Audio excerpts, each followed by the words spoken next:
구독과 좋아요는 사랑입니다.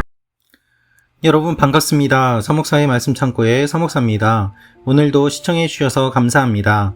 오늘은 고린도후서 11장 16절에서 33절 말씀입니다.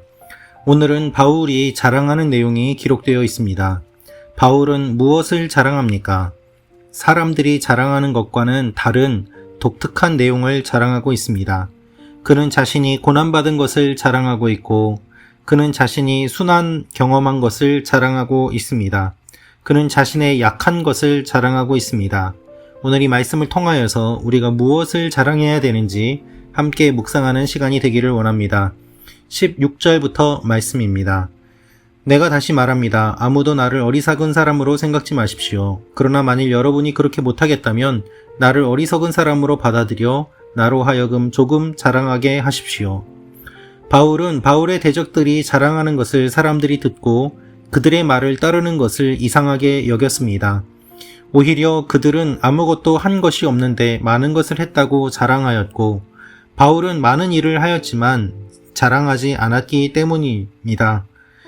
자랑하지 않아도 사람들이 알고 그것을 이해해 주는 것이 아니라 작은 것을 했음에도 불구하고 그것을 자랑하는 바울의 대적자들을 따르는 모습을 보면서 바울은 부득불 자신도 자랑할 수밖에 없다고 이야기하고 있습니다. 고린도 교회의 사람들은, 당시의 시민들은, 그리고 유대인들은 자랑하는 것을 당연하게 생각하였습니다. 특별히 유대인들 사이에서도 자랑하는 것은 하나의 관습처럼 여겨졌습니다. 어떻게 보면 자랑하기 위해서 선행을 하고 자랑하기 위해서 종교적인 열심을 했다고 해도 과언이 아닐 정도였습니다. 무엇을 자랑거리로 삼느냐는 그 사람이 중요하게 여기는 가치를 보여줍니다. 사람들은 대개 부와 권력과 명예를 자랑합니다. 그것이 일반적인 것이었고 그 일반적인 것이 교회에도 들어왔습니다.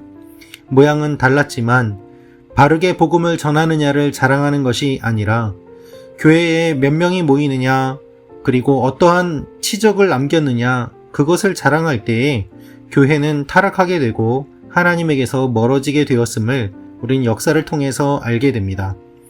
바울은 오늘 스스로 자랑한다고 이야기합니다.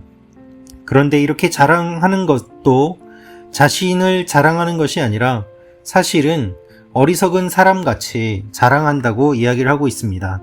많은 사람들이 육신을 따라서 자랑하니까 나도 자랑을 한번 해보겠습니다 라고 이야기를 합니다. 그 이유가 19절부터 기록되어 있습니다.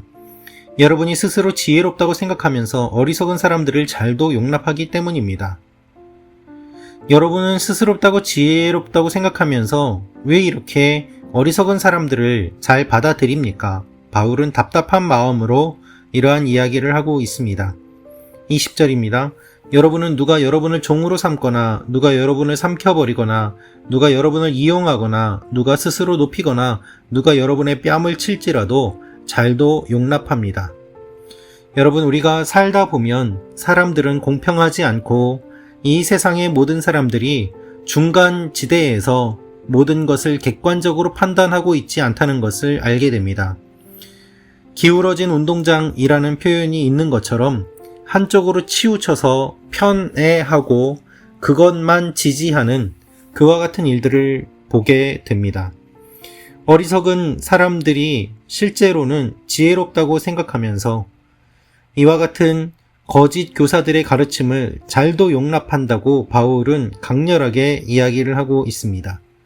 심지어 누가 여러분의 뺨을 치는데 여러분은 그것을 왜 용납합니까? 라고 이야기를 합니다. 여러분, 이것이 고린도 교회의 현실이었습니다. 교회 안에 어떠한 모습이 있습니까? 바르게 복음을 전하는 것에는 오히려 핏대를 세우고 싸움을 하지만 거꾸로 엉뚱한 것을 가르치고 뺨을 치는 것과 같은 영적인 학대를 하는 일에는 아무런 말도 하지 못하고 잘도 용납하는 일들이 일어나기도 합니다. 바울이 보았을 때 고린도 교회의 성도들이 지금 그와 같이 안타깝고 답답한 모습이었습니다. 그래서 바울은 이렇게 이야기합니다. 22절부터 말씀입니다. 그들이 히브리 사람입니까? 나 역시 그렇습니다. 그들이 이스라엘 사람입니까? 나 역시 그렇습니다. 그들이 아브라함의 자손입니까? 나 역시 그렇습니다. 그들이 그리스도의 일꾼입니까? 내가 정신 나간 사람처럼 말합니다만 나는 그 이상입니다. 나는 수고도 많이 하고 매도 수없이 맞고 감옥살이도 많이 하고 죽을 고비도 여러 번 넘겼습니다. 바울은 영적인 체험을 많이 하였고 또한 복음을 전하면서 많은 고난을 받았습니다. 어떻게 보면 바울보다 더 심한 고난을 받은 사람이 없었다고 말할 정도로 바울은 힘든 시간을 많이 보냈습니다. 24절입니다. 유대 사람들에게 40에 하나 감한 매를 5번이나 맞았고, 여러분 40에 하나 감한 매는 39대를 의미합니다. 왜 40대를 때리지 않았는가 하면 사람이 40대를 맞으면 죽었기 때문입니다. 즉 죽기 바로 직전까지 그렇게 매를 맞은 적이 5번이나 된다고 이야기를 합니다. 가장 훌륭한 지도자인 가말리엘의 수제자였던 바울이 이와 같이 매를 맞을 이유가 무엇이 있었겠습니까? 그는 예수 그리스도 때문에 매를 맞았습니다. 복음 때문에 매를 맞았습니다. 그는 또한 채찍으로 맞고 돌로 맞고 파선을 당하고 바다에서 헤맨 적도 있었습니다. 이와 같은 일들이 있었음에도 불구하고 외부적인 고통뿐만 아니라 내적인 고통이 있었는데 그것이 바로 교회에서 받은 고통입니다. 28절부터 말씀입니다. 그런데 이와 별도로 날마다 나를 억누르는 것이 있으니 곧 내가 모든 교회를 위해 염려하는 것입니다.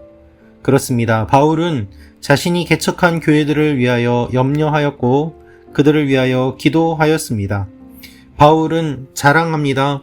그런데 이 자랑은 그가 고난받은 것을 자랑하는 것이었습니다. 화려한 지위와 높은 자리를 자랑하는 것이 아니라 자신의 배경을 자랑하는 것이 아니라 예수님 때문에 얼마나 힘들었는지 그것을 자랑하고 있는 것입니다. 여러분, 우리 모든 하나님의 자녀들은 무엇을 자랑해야 되겠습니까? 우리가 자랑할 것은 바울이 자랑하는 것처럼 예수님을 위하여 얼마나 고난당하고 얼마나 눈물 흘렸는가 그것밖에 없습니다. 화려한 건물과 많은 수의 성도들과 그리고 우리가 갖고 있는 많은 것들을 자랑한다고 하더라도 하나님 보시기에 그것이 아무것도 아닐 수 있습니다. 복음을 위하여 얼마나 힘쓰고 애쓰고 주님을 위하여 얼마나 희생하였는가 하나님의 기준은 우리의 기준과 다릅니다. 그렇기 때문에 오늘도 하나님 앞에서 열심을 내며 최선을 다해 복음을 위해 힘쓰는 하나님의 사람들이 있는 것입니다. 사랑하는 말씀 창고 가족 여러분 모두가 그와 같은 주님의 자녀들이 주님의 일꾼들이 되시기를 기도합니다. 바울처럼 약한 것을 자랑하고 어리석은 것을 자랑하고 주님을 위하여 고난받은 것을 자랑함으로 말미암아 하나님께 칭찬받는 여러분과 제가 되기를 원합니다. 기도하겠습니다. 살아계신 아버지 하나님, 우리가 무엇을 자랑합니까? 하나님을 위하여, 복음을 위하여 힘쓰고 애쓰고 고난받은 것을 자랑하는 하나님의 사람들 되게 하여 주옵소서. 고난을 자랑하고 이 자랑거리가 많은 하나님의 자녀들 되게 하여 주옵소서.